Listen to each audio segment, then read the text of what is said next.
안녕하세요. 워런 버핏처럼 매일 신문을 박전무와 함께 보면서 투자의 고수가 됩시다. 오늘 웜의 신박 7월 28일 목요일 순서입니다. 어젯밤, 정확하게는 오늘 새벽이죠. FMC 회의에서 75bp 금리 인상한 거, 그 얘기는 우리 제이로 상무가 채플미에서 아주 자세하게 얘기를 해놨으니까요. 그 부분 참고를 하시고요. 오늘 6개의 기사를 보겠습니다. 매일경제에서 삼성바이오 상반기 매출이 첫 1조, K제약 1등 보인다라고 돼 있습니다. 삼성바이오로직스 이제 실적이 보이는데요.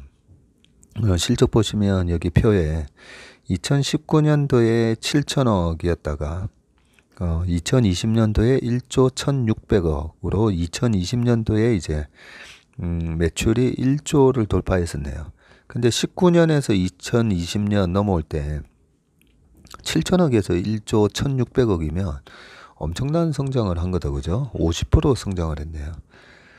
그래서 2020년 코로나 터지고 나서 그때 이제 BBIG라고 해가지고 빅7 종목 중에 그 B 중에 하나는 이제 배터리를 얘기하는 거고 하나가 이제 바이오였는데 그 바이오에 삼성바이오하고 셀트리온이 2020년도에 굉장한 주도주 역할을 했었는데 이렇게 매출 성장이 50%나 일어났었습니다. 그게 뭐 코로나 치료제 이런 걸 팔아서가 아니라 그 삼성바이오로직스가 지금 하고 있는 그는 CMO 위탁 생산이라고 하잖아요. 그 위탁 생산 부분이 이렇게 고성장을 하다 보니까 주가가 그때 당시 이제 큰 폭으로 올랐고요. 영업이익도 917억에서 2020년도에 2,900억으로, 야, 이익이 300% 올랐었네요. 그리고 21년 작년에 1조 5,680억으로 매출을 기록하고 영업이익은 5,300억을 기록했다가 올해 2022년 지금 3분기에만 1조를 했으니까 예상치가 2조 1,000억이라고 합니다. 2조 1,000억에다가 영업이익이 6,700억. 네. 이러다 보니까 주식이 보면 비싼 거에는 다 이유가 있어요. 보면 삼성바이오가 보면 PBR 11배에다가 PER은 지금도 보니까 한 100배 정도 나오는데 야, 이게 말이 돼라고 우리가 늘 생각을 해왔지만 PER 밴드를 제가 방금 지금 살짝 쓱 봤더니 2019년도에 PER이 80배가 최저치였었고요. 그리고 2020년 초에 한참 갔을 때는 PER이 240배까지 갔었네. 그 정도다 보니까 너무 비쌌어. 비싸기 때문에 사기가 항상 이제 좀 두려웠던 거죠. 2019년도에 주가가 저렇게 빠졌을 때는 이재용 부회장의 이제 재판 뭐 이런 것 때문에 주가가 좀 빠졌었는데 싸게 살 수 있는 기회를 제공을 했었던 거였죠. 제가 바이오에 대한 질문을 받을 때마다 저희는 바이오 잘 안 납니다 하면서 바이오 매매하면 저는 삼성바이오만 매매합니다. 뭐 이런 얘기를 계속 한 적이 있었는데요. 그 우리가 주식 투자를 할 때 이익이나 매출이나 이런 부분에 대한 예측 가능성이 있어야 됩니다. 그런 예측 가능성에서 보면 그 회사가 제시한 그 가이던스가 있고 그 가이던스를 상회하는 그런 실적이 나올 때마다 주가가 이제 막 올라가는 건데 그동안에 삼성바이오가 얘기했던 그런 가이던스보다도 항상 이제 좀 서프라이즈하는 그런 부분이 나왔고 제가 그 불확실한 거 있잖아요. 만약에 우리가 신약 개발에 성공을 하면 어떻게 되고 만약에 그 부분에 있어서 신약 개발의 성공 확률이 보면 5%가 안 되잖아요. 그래서 그런 거에다가 그 소중한 고객의 자금을 막 그걸 투자를 할 수는 없잖아요. 그런 측면에서 그런 이익과 매출에 대한 예측 가능성이 뛰어난 회사가 저는 삼성바이오라고 생각했고요. 그 삼성바이오 뭐 주식 얘기하다 보면 조금 이게 이 개인적인 얘기를 안 해야 되는데 그냥 우리가 이제 투자의 고수가 됩시다라는 게 이제 이 방송의 목표다 보니까 또 하나 이제 제가 말씀드리는 게 바이오 기업들 있잖아요. 바이오 기업들 보면 저는 항상 이제 어떤 기업을 투자를 하든지 대주주가 이 주식을 도대체 얼마나 들고 있나 저는 그걸 항상 체크를 합니다. 웬만한 바이오 기업들 한번 대주주 체크 한번 해보세요. 신라젠 한번 볼까요? 신라젠. 네, 신라젠 지금 거래 정지되어 있으니까 신라젠 한번 보자고요. 저는 그 바이오 기업들 그렇게 우리가 좋은 신약을 개발하고 있고 그렇다라고 막 세일즈하면서 그래서 몇 퍼센트 들고 있죠 하고 이래 쳐다보면요. 지금 신라젠이 거래 정지 상황인데 그 문은상이란 분이 아마 여기 대표이사 하셨던 분인 것 같습니다. 이분이 가지고 있는 게 3.59%고요. 곽병학이라는 분이 보니까 0.98, 조경래 0.58% 이렇게 돼 있고요. M2N이 18%, 뉴신라젠 투자 조합 12% 이렇게 돼 있기 때문에 아니 대주주가 그렇게 좋다라고 얘기를 하는 주식이 이 바이오뿐만 아니라 보통 이제 우리가 중소기업 투자할 때 항상 좀 보수적인 관점으로 봐야 되는데 그 투자를 하기 전에 항상 이제 대주주 지분율이 얼마인가 체크를 합니다. 체크를 했을 때 대주주 지분율이 20%도 안 되는 그런 기업들 아니 오죽하면 왜 대주주가 20%도 안 갖고 있을까 뭐 이런 생각을 좀 하고요. 자 다시 본론으로 돌아와서 삼성바이오로직스가 대주주를 한번 체크해 보자고요. 삼성바이오로직스는 대주주가 몇 퍼센트 정도 들고 있을 것 같습니까? 삼성물산의 4인이라고 해가지고 74.37% 들고 있습니다. 삼성물산이 43, 삼성전자가 이제 31%뭐 쭉 들고 있는데 그리고 국민연금이 5.6% 들고 있고요. 그러면 국민연금하고 합쳐서 80%거든요. 거기다가 외국인 지분율이 얼마일까라고 보면 외국인 지분율이 지금 10%예요. 원래 되게 좋은 회사 같은 경우에는 삼성전자 49%, 하이닉스 49%, 네이버 53% 이런 것처럼 외국인이 많이 가지고 있는데 유통 가능한 물량이 20%밖에 안 되잖아요. 그 20%에 외국인이 10.7% 들고 있습니다. 그러면 남아있는 물량이 이제 10%밖에 안 되잖아요. 그래서 이런 주식이 저는 이제 정말 좋은 주식은 품귀 주식이 된다라고 우리가 얘기하거든요. 품귀. 품귀 현상이 나타난다는 거죠. 사고 싶어도 품귀 현상이라서 못 산다는 거죠. 제가 최근에 이제 보면 계속 명품 주식을 사야 됩니다. 이런 얘기 하잖아요. 그러면서 이제 뭐 에르메스나 샤넬, 제가 에르메스, 샤넬 이런 백을 한 번도 사본 적이 없다 보니까 제가 잘 모르는 걸 자꾸 얘기하는 것 같아서 좀 마음이 찜찜하긴 한데 그런 그 명품이 왜 그렇게 줄을 서서 사냐? 품기니까. 그죠? 품기라서 줄 서서 사는 거잖아요. 그런 거기 때문에 우리가 주식을 살 때도 그 펀더멘털만 체크를 또 할 게 아니라 이렇게 얼마나 이 주식이 품기 주식이 돼 있는지 그런 부분도 이제 좀 확인할 필요가 있습니다. 그런 측면에서 이제 실적이 이렇게 고성장하라고 이러니까 대주주가 75%꽉 쥐고 있고 거기다가 외국인 국민연금 서로 또 이 주식을 좋다라고 보는 사람들이 사서 팔지 않고 있으니까 품귀 현상이 일어나게 되고 이런 주식들이 보면 올라오면 좀 줄여야지 뭐 이런 주식이 아니라 빠지면 나 또 저 주식 한번 사볼까 이런 주식으로 바뀌게 되는 거죠. 그러면서 주가가 이제 탄탄하게 올라가는 그런 메커니즘을 방금 설명을 드렸습니다. 참고로 보니까 삼성바이오로직스가 고점 대비는 17%밖에 안 빠졌네요. 지금 보니까 17% 빠졌고요. 2019년도 뭐 그때 한창 재판하고 뭐 이런 뉴스 나왔을 때가 28만 원, 뭐 27만 원, 26만 원 정도까지 갔었습니다. 그런 식으로 이제 확인을 하시고, 외국인하고 기관 보면 외국인 기관이 줄이지 않고 있습니다. 계속 이렇게 사기가 힘들다 보니까. 그렇게 우리가 펀더멘탈 체크도 계속하고, 그 다음에 이 회사의 특수관계자들이 주식을 어떻게 보유하고 있는지도 확인을 하는 게 중요하다는 팁을 드렸습니다. 올해 2분기 매출이 6,500억 원이고요. 연간 매출이 2조 원 뛰어넘을 듯 셀트리온과 1등의 혈투가 예고되어 있고, 글로벌 빅파마 이딴 위탁 계약, 그리고 삼성에피스, 바이오에픽스 인수 효과도 긍정적이고, J캠퍼스로 초격차 굳히기. 죄송합니다. 얼마 전에 삼성 송도에다가 제2공장도 짓는다 했잖아요. 자, 그러면 주요한 내용들 한번 빠르게 무슨 내용이 있는지 한번 볼게요. 예, 실적은 전년 동기 대비해서 58% 이제 증가를 했고요.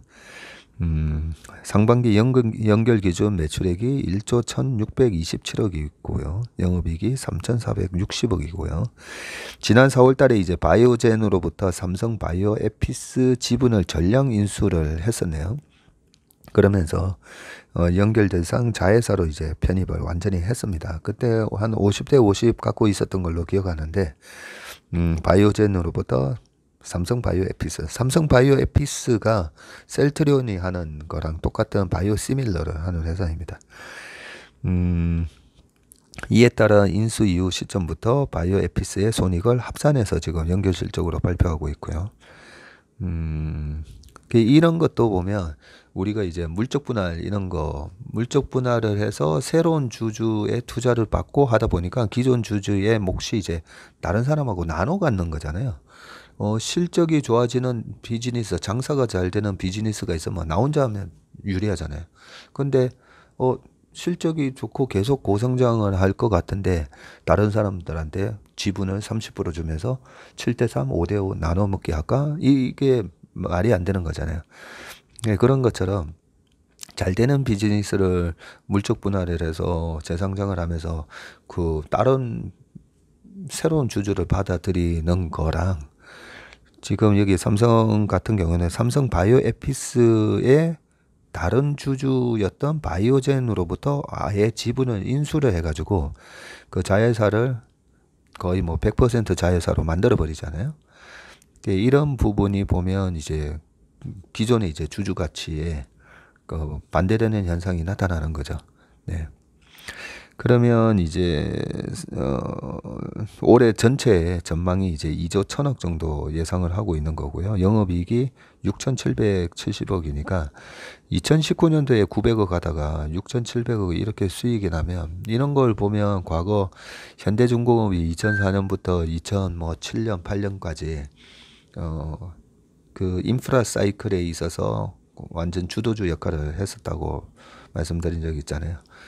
거의 그때도 보면 현대중공업이 한 700억 이익 나다가 1조 4천억 이익 나는데 한 3년 걸렸던 것 같은데, 거의 뭐 비슷한 흐름입니다, 보니까. 그리고 이 삼성 바이오로직스는요, 글로벌 생산 능력 1위인 위탁 개발 생산, CMO가 있고, 위탁 생산이 이제 CMO라고 그러죠. 이제 소위 말하는 OEM입니다, OEM. 근데 이제 ODM 있잖아요. 우리가 또 개발해서 그 글로벌 제약사들한테 갖다 주고, 요렇게 해보실래요? 개발까지 해서 생산을 대신 해주는 게 CDMO입니다. 그 위탁 개발 생산 CDMO 사업에 삼성 바이오 에피스 인수로 확보한 바이오 의약품 개발 임상 등 연구 개발 역량을 더해서 글로벌 종합 바이오 기업으로 성장해 나가고 있다. CMO 부분은 지금 2022년 상반기 기준으로 누적 수주가 73건을 기록을 했고요. 4공장 선수주 활동을 통해서 5개사와 총 7개 제품에 대한 계약을 체결했다고 합니다. 위탁개발 CDO 부문에서도 누적 수주 95건을 기록했고요. 특히 올해 상반기에는 얀센, 머크, GSK, 일라일릴리, 노바티스 등 대형 제약사들과 잇따라 계약을 체결하면서 누적 수주 총액 79억 달러를 달성했다고 합니다. 현재 1, 2, 3 공장은 모두 풀가동 중이네요. 이 우리가 뭐 어떤 기업을 분석을 할 때 물어보는 게 있습니다. 펀드 매니저가 이제 그 탐방을 가면 요즘 공장 가동률이 한 뭐 몇 퍼센트 됩니까? 이래 물어보거든요. 공장 가동률이 요즘은 한 50%밖에 안 됩니다 하면 야, 좀 안 좋구나. 예, 오죽하면 이제 가동을 50%밖에 안 하겠습니까? 그런데 보통 이제 뭐 삼성전자도 그렇지만 한창 좋을 때는 보면 야간 교대까지 하면서 완전히 풀 가동하잖아요. 예, 현재 1, 2, 3 공장이 풀 가동 중이라고 하고요. 세계 최대 규모인 4공장 25만 6천 리터를 생산할 수 있는 4공장이 올해 10월 부분 가동을 목표로 공사가 지금 진행되고 있고요. 4공장이 완성이 되면 삼성바이오로직스는 전 세계 CMO 생산량의 30%를 차지하게 된다고 합니다. 지난 18일에는 인천경제자유구역과 그 다음에 송도에 추가로 35만 7천 스퀘어미터네요. 예. 그 제곱미터랑 뭐 이런 건 가끔씩 헷갈립니다. 예. 35만 7천 이 제곱미터가 10만 8천 평 정도에 해당이 되는데요. 이 정도 규모의 제2 바이오 캠퍼스를 건립하기 위한 토지 매매 계약도 체결했다고 합니다. 자회사로 편입된 삼성 바이오 에피스는 2분기 매출이 전년보다 24% 증가한 2,328억 원이고요. 영업이익은 95.7% 증가한 585억 원을 기록했다고 합니다. 정슬기 기자께서 해주신 거고요. 이걸 읽다 보면 어떤 회사가 좀 떠오르지 않습니까? 저는 TSMC가 떠올라요. TSMC가 파운드리의 독보적인 거의 시장 점유율 50% 넘고 삼성이 최근에 이제 한 13인가 16%까지 따라왔다고 지난주 기사에서 제가 본 것 같은데 그죠? 그 TSMC가 삼성전자보다 시총이 더 큽니다. TSMC가 지금 삼성전자가 우선주 합쳐서 이제 한 400조 좀 넘는데요. TSMC가 거의 600조 정도 하거든요. 그래서 삼성바이오로직스 보면 이런 바이오 업계에 TSMC다. 그런 생각을 합니다. 그러면 이제 좀 우리가 밸류에이션을 할 때, TSMC가 받는 밸류에이션이 멀티플이 얼마고, 이렇게 이제 생각을 해볼 수가 있죠. 그렇게 해서 TSMC도 찾아보고 막 하면 좋겠지만, 시간이 제한적이다 보니까, 네. 그거는, 따로 한번 찾아보시기 바라겠습니다. 동아일보에서 6년 넘은 BMW 구독형 AS 좋아요 라고 되어 있습니다. 지금 업계 첫 차량 관리 프로그램 호평, 보증기간 넘어도 서비스 센터 정비, 앱으로 예약서 결제까지 처리하고요. 수리비 상대적 저렴, 고객 늘어. BMW 코리아가 5월 자동차 업계 최초로 국내에 내놓은 구독형 차량 관리 프로그램이 서비스 개시 2달여 만에 안정적으로 시장에 자리 잡아가고 있다는 업계 평가를 받았다. 지난번에 이제 우리가 신문 봅시다 하면서 BMW 운전자들 뿔났다 하면서 그죠? 무슨 카시트의 열선도 구독국으로 해서 돈을 받는다는 얘기에 뿔났다 이래서 저는 이런 서비스가 얼마나 제대로 이제 정착을 할까 그게 이제 저 관심이었는데 기사가 나왔네요. 이 프로그램은 BMW가 차량 소모품 관리 보정 기간이 만료된 출고 6년차 이상 고객들을 위해서 만든 BMW 서비스 케어 플러스네요. 요거는 조금 다른 부분이네요. 보니까 좀 더 읽어볼게요. 27일 업계에 따르면 BMW 서비스 케어 플러스는 가성비 측면에서 고객들의 호응을 얻고 있다. 보증기간이 지난 수입차를 수리할 때 보통 수리비가 상대적으로 값싼 외부 수리업체에 맡기죠. 하지만 이 프로그램으로 수리 비용의 차이가 작아지며 BMW 공식 서비스 센터를 찾는 장기 고객 수가 늘어난 것이다. 비싼 수리비로 소가리를 하던 고객들에게 BMW의 차별화된 고객 경험을 제공하기 위한 서비스다라고 돼 있고, 서비스 케어 플러스에는 스탠다드와 프리미엄 뭐 쭉 있다고요. 뭐 오일 필터, 엔진 오일 이렇게 보장받는 품목들 쭉 나오고 있고요. 그리고 가격이 BMW 5 시리즈 모델을 기준으로 스탠다드 멤버십이 149,000원이고요. 프리미엄 멤버십은 949,000원이네요.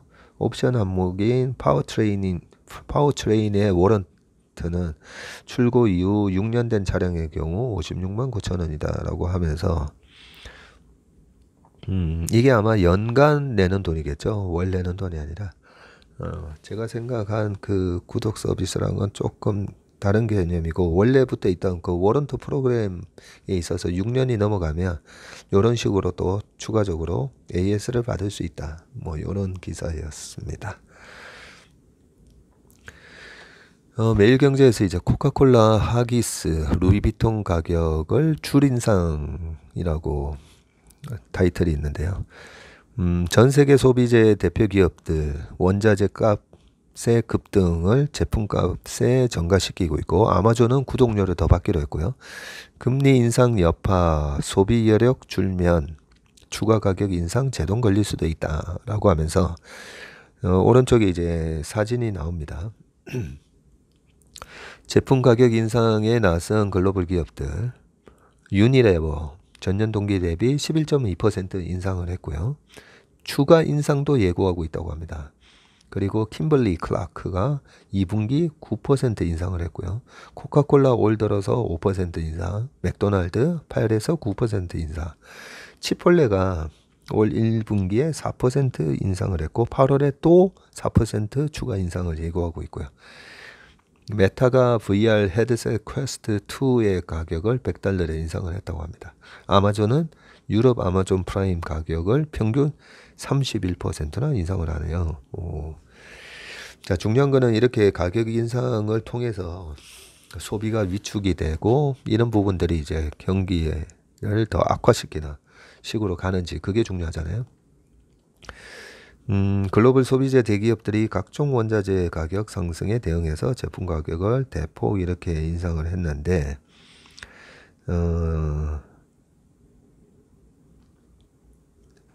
도브 비누가 아직까지도 있네요.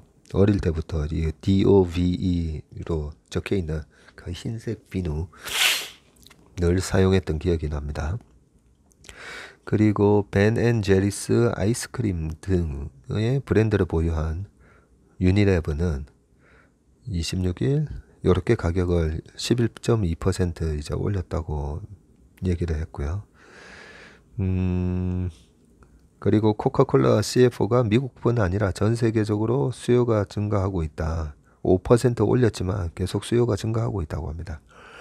이번에 그 맥도날드 실적 발표가 있었죠. 2분기 순이익이 시장의 예상치를 웃돌았었죠. 가격을 인상을 했고 치폴레도 어제 주가가 많이 올랐던 걸로 기억하는데, 가격 인상 덕에 2분기 매출이 17%나 증가했다고 합니다. 그리고 킴벌리 클라크도 그렇고 쭉 돼 있고요. 명품 브랜드들도 최근 큰 폭으로 가격을 올렸으나 소비자들의 저항은 거의 없었다고 월스트리트 저널이 전했다. 프랑스의 명품 루이비통 그 모에 헤네시, 어제 우리 그 정보건 프로가 이 LVMH 그 발표를 했었는데 아마 조만간에 영상이 올라올 겁니다. 연초 단행된 가격 인상에 대한 소비자들의 반발은 없었다고 밝혔고요. 일부 기업 경영진들은 인플레이션에도 불구하고 소비자들의 구매 수요가 강하다고 자신하고 있다. 하지만 금리 인상 인플레이션의 영향으로 빠르게 약화하고 있는 가계의 소비력이 변수죠. 월스트리트 저널에 따르면 미국인의 개인 저축률은 최근 10년 평균치를 밑돌고 있고요. 6월 소비자 물가지수 이 CPI가 이제 9.1% 기록했죠. 미국이 41년 만에 최악의 인플레이션에 직면하면서 미국인들의 저축 여력이 크게 준 것이다. 각종 공과금 지불도 늦어지고 있다라고 되어 있고요. 파이낸셜 타임즈가 소비재 기업들은 소비자들이 구매를 중단하거나 저가 대안을 찾을 수 있음에도 불구하고 비용을 소비자에게 전가할지에 대해 고심하고 있다라고 하고요. 그래서 맥도날드가 가격을 이렇게 올렸지만 저소득 소비자들을 위해서 유럽 매장에서 좀 할인 메뉴를 좀 늘릴까 고민하고 있다고 합니다. 실제로 소비자의 소비 패턴 변화도 감지되고 있다고 합니다. 제가 늘 이제 신문을 보면서 체크하려고 하는 게 소비 패턴의 변화잖아요. 식료품 체인 알버슨이죠. 알버트슨즈는 소비자들이 일반적으로 가격이 저렴한 식료품점 자체 상품에 더 많이 지출하고 있다고 밝혔고요.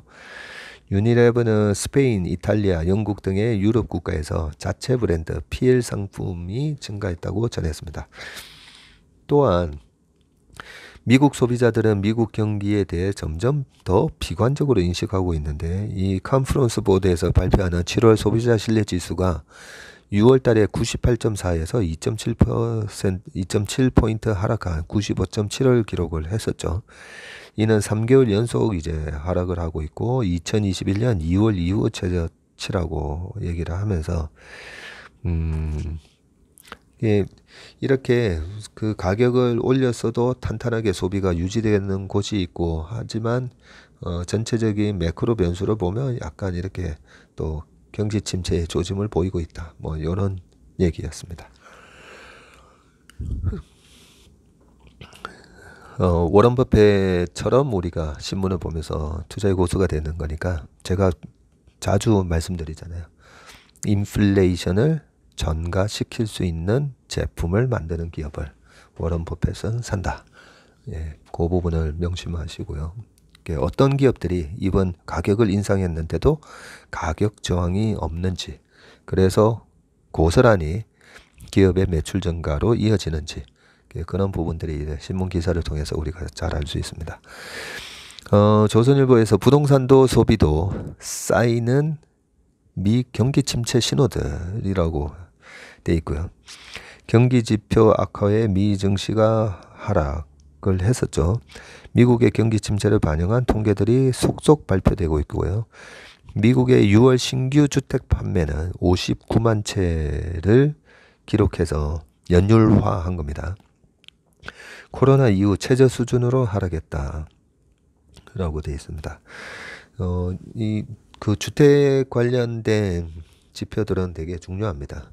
실제로 그 개인들의 소비에 가장 큰 영향을 미치는 것 중에 또 하나가 물론 이제 인건비가 가장 크겠지만 그 웰스 이펙트가 굉장히 크게 작용을 하거든요.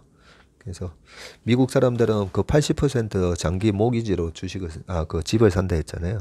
그러다 보니까 내가 들어간 돈 대비해서 집값이 뭐 오르게 되면 레버리지 효과가 커서 내가 큰 돈을 번 듯한 그런 느낌을 주게 되고, 그게 이제 소비가 이어지고, 반대로 이제 집값이 빠지면 레버리지 대비해서 또 손실이 커 보이잖아요. 그죠?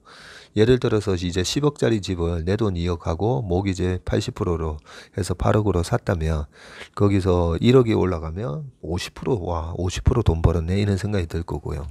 1억이 빠지면 야, 내가 2억 들어갔는데 벌써 1억이나 터졌네. 그 정도로 이제 그 웰스 이펙트의 영향이 크기 때문에 주택 가격 동향은 제가 항상 챙겨 봅니다. 신규 판매가 코로나 사태 이후 최저 수준으로 지금 떨어졌고요. 미국 내수 상황을 가늠할 수 있는 월마트 순이익도 감소 예상도 나온다. 곳곳에서 경기 침체 신호들이 이제 쌓이는 중이다. 미국 경기 하강을 예고하는 전문가들의 목소리도 커져 있고, 중국의 성장률이 하락하는 상황에서 미국 경제가 침체에 빠지게 되면 세계 경제가 충격을 피하기 어렵다. 그렇죠. 침체에 빠지게 되면. 그래서 진짜 침체에 빠지는지 그걸 우리가 계속 체크하고 있는 거잖아요. 예. 신규 주택 판매가 줄고 월마트 실적이 둔화됐고, 네. 신규 주택 판매가 6월 신규 주택 판매가 전월 대비 8.1% 감소한 59만 채로 이제 집계가 발표됐고, 예상치가 66만 채였네요, 보니까. 이게 2020년 4월 이후 최저치고요. 6월 신규 주택 판매는 지난해 같은 달이 71만 4천 채였는데 지난해 같은 달 대비 마이너스 17.4% 줄었습니다. 미국 경제 매체인 마켓워치가 연준의 금리 인상이 미국 주택 시장의 수요를 효과적으로 냉각시켰다고 분석했고요. 30년 고정 모기지론의 평균 금리가 5.54% 수준으로 연초 3%에 비해서 급증을 했다라고 합니다. 모기지 금리도 지난번에 6%가 넘었었던가요? 네, 좀 빠져 있죠, 지금은.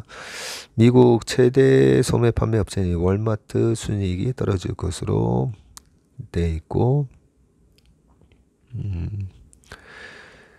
월마트나 뭐 타겟이나 최근에 이제 재고가 급증하고 재고에 대한 제대로 된 판단을 못해서 경영의 실패다 뭐 이런 얘기도 최근에 있었었죠. 그래서 꼭 이제 뭐 월마트나 타겟만 보고 또 경기 침체를 얘기할 수는 없는 부분이 좀 있습니다. 소비자 물가 지수가 41년 만에 최대 상승폭, 이런 거는 우리가 다 이제 아는 뉴스잖아요. 그죠? 예, IMF가 조만간 글로벌 경기 침체를 언급했다고 하고요. CNBC 방송이 이코노미스트와 펀드 매니저 30명에게 물가 상승률을 낮추려는 연준의 노력이 경기 침체를 유발할 것으로 생각하느냐고 물었더니 63%가 그렇다라고 얘기를 했다고 하고, IMF의 이제 올리비에르 고린차스 수석 이코노미스트도 미국 경기가 침체를 피하기 어려울 것 같다, 뭐 이런 얘기들인데, 요게 지금 최근에 거의 뭐 석 달 내내 했던 얘기들이었습니다. 그리고 점점 향하는 미국 금리, 정점을 향하는 미국 금리, 동력 잃어가는 강달러. 또 하나 중요한 게 이제 강달러죠. 지금 이 강달러가 최근에 살짝 이제 꺾이는 모습이 나오는데, 달러가 이제 꺾여야 되는데, 이 강달러, 일단 기사를 읽고 제 생각을 말씀드릴게요. 각국의 중앙은행이 이딴 금리 인상을 하고 있고요. 그죠? 월가에서는 미국이 내년에 인하를 할 수도 있다라는 그런 얘기가 조금씩 나오고 있다라고 합니다. 파이낸셜 타임즈가 26일 미국의 중앙은행이 내년부터 금리 인하에 나설 가능성이 높아졌다며 이같이 분석을 했는데요. 달러는 최근 주요국 통화 대비 초강세를 보였다. 레피니티브에 따르면 달러 대비 유로 가치는 이달 들어서 연초 대비 10% 하락했고 지금 거의 1대1 됐죠. 지금 같은 기간 엔화 가치가 18.8% 많이 떨어졌습니다. 신흥시장 국가들이 달러 강세에 따른 국제자금 이탈로 어려움을 겪고 있는데요. 달러 강세는 미국 기업 실적에도 악영향을 미치고 있습니다. 수출 기업들은 해외에서 가격 경쟁력이 떨어지고 다국적 기업들은 환차손이 커지고 있죠. 달러 강세가 지나쳐서 부작용이 속출하고 있다는 얘기인데요. 그러나 이 같은 달러 강세가 앞으로 계속되기엔 시장 상황이 복잡해졌다고 파이낸셜 타임즈가 분석을 했는데, 먼저 한국을 포함해서 캐나다, 필리핀, 싱가포르, 뉴질랜드 등 각국 중앙은행이 기준금리를 올리고 있기 때문이고, ECB가 지난 21일 기준금리 50bp 인상을 했죠. 11년 만에 0에서 0.5%로 끌어올렸는데, 또 미국에서 경기 침체 우려가 커지면서 금리 인하론이 고개를 들고 있는데, 그간 달러 가치가 오른 이유는 미국 경제가 계속 확장될 것이란 낙관하에 페드가 계속해서 금리를 인상할 것이라는 기대가 있었기 때문이고, 경기 침체 국면에서도 페드가 긴축을 고수할 것이라는 거 보는 거는 어리석은 생각이라고 지적을 하면서요. 페드의 금리 인상으로 경기 침체가 깊어지면 통화 정책이 예상보다 빨리 바뀔 수 있다는 분석이다. 이게 뭐 제가 최근에 거의 뭐 한 달 내내 한 얘기잖아요. 그래서 제발 뭐 경기 침체가 왔으면 좋겠다. 오면 이제 금리가 꺾이게 되고 물가가 꺾이게 되고 그러면 지금 주식 시장에 있어서 이 성장주를 비롯해서 주가를 끌어내렸던 이 할인율이 다 떨어지면서 주가는 올라가게 돼 있기 때문에 그 뭐 비슷한 얘기를 지금 하고 있습니다. 파이낸셜 타임즈 기자도 우리 웜의 신박을 혹시 보는 게 아닌가 뭐 그런 생각도 좀 드네요. 지금 페드가 올해 공격적인 금리 인상을 이어가면 연내 3.3에서 3.5 정도까지 올릴 수 있다고 하잖아요. 그렇게 올린 뒤에 내년 6월 달에 금리 인하에 나설 가능성이 높다고 합니다. 2024년도 지금이 몇 년도예요? 2022년도잖아요. 근데 2024년 2, 3분기 중 기준금리가 2.5%까지 낮아질 것이라는 관측이다. 이게 2023년을 잘못 적은 건가요? 내년 6월부터 금리 인하에 나서고 2024년 2, 3분기 중에는 기준금리가 내년 6월부터 금리를 낮추기 시작하면 내후년에는 기준금리가 2.5까지 낮아질 것이다 라고 얘기를 하고 있습니다. 솔직히 저는 연내 금리가 3.3 이렇게 안 간다라고 저는 보고 있죠. 아무튼 지금 10년물 미국 국제금리가 어제 2.8이 또 깨졌어요. 네. 10년물 국제금리가 중요한데 2.8이 밑으로 깨졌습니다. 그래서 10년물 국채금리를 훨씬 웃도는 금리 인상을 아마 못합니다. 2005년도에 그 페드 금리가 5.25였었고요. 닷컴 버블이 깨지기 전에 2000년 초가 금리가 6.5였었는데 그때도 이제 10년물이 이제 기준금리 밑으로 떨어지거든요. 그렇게 밑으로 내려오면서 금리를 더 이상 안 올립니다. 그렇기 때문에 저는 10년물 금리가 지금 2.8 이러고 있기 때문에 지금 이제 75bp 인상하면서 2.25에서 2.5 만들어 놨고 9월 달에 뭐 50 하고 그 다음에 두 번 더 50, 25 해서 뭐 3.5를 만든다. 저는 그럴 가능성이 좀 없다라고 보고 있습니다. 국민일보 마지막 기사입니다. 중국 독주의 견제구, 유럽의 분한 전기차 회의론. 중국의 주도권을 뺏기자 위기감이 확산이 되고 있고요. 독일은 내연기관 폐지 방침에 반대한다. 영국은 전기차 보조금 지원을 종료할 것이다. 이렇게 돼 있으면서 전 세계 지금 전기차용 배터리 점유율 현황 이 표가 좋아서 가져왔는데요. 전 세계 전기차용 배터리 점유율 보시면 CATL이 33.9%. 네. 중국이 지금 전기차 전 세계에서 제일 많이 만들고 팔고 있습니다. 두 번째가 LG에너지솔루션 14.4, BID가 12%, 파나소닉이 10, 그리고 SK온이 6.8. 이런 것도 이제 우리가 지난주에 신문 봅시다에서 요 부분을 한번 읽어 드린 적이 있죠. SDI가 4.4, 뭐 등등 쭉 있습니다. 전기차 회의론에서 한번 조금만 더 분위기를 한번 볼게요.